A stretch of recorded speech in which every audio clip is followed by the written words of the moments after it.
schéma non plus. Vous savez, tout ça, on verra. On nous avait annoncé un Villepin, un Balladur et d'autres, et un Jospin, et ça ne s'est pas tout à fait produit comme les sondages le disaient un an avant. Moi, je remarque surtout que Marine Le Pen est entre 28 et 30-31% au premier tour, souvent en tête dans les scénarios d'intention de vote, beaucoup plus haut qu'à la dernière présidentielle.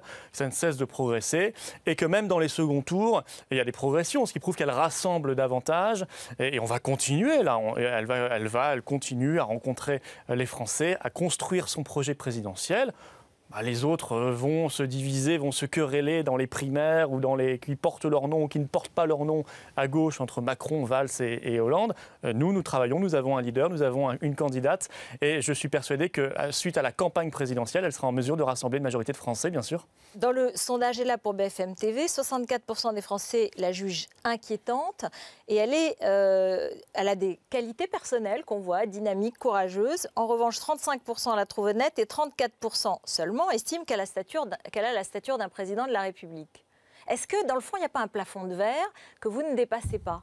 Mais d'ailleurs, c'est dommage, à l'antenne, on ne voit que déterminé 81, on ne voit pas dynamique 68. Je viens de vous le dire, oui, dynamique courageuse. 64, à l'écoute des Français 45, etc. Tout à fait. C'est beaucoup tout cela. Ce sont des caractéristiques personnelles, c'est beaucoup, et j'aimerais positives, certainement, mais les caractéristiques politiques d'un président possible ne se retrouve pas dans ce sondage. Excusez-moi, mais courageuse, pour moi, c'est la caractéristique qu'on attend d'un chef de l'État. Il y a 2 tiers des Français qui l'estiment courageuse. À l'écoute des Français, 45%. Aujourd'hui, dans le climat de défiance générale vis-à-vis de la politique, c'est un chiffre très élevé. J'aimerais qu'on fasse la même étude pour aujourd'hui Hollande, Sarkozy ou d'autres. Je vous assure qu'on ne trouverait pas les mêmes résultats sur ces caractéristiques-là. Alors, elle inquiète, je crois, ils mettent 64%.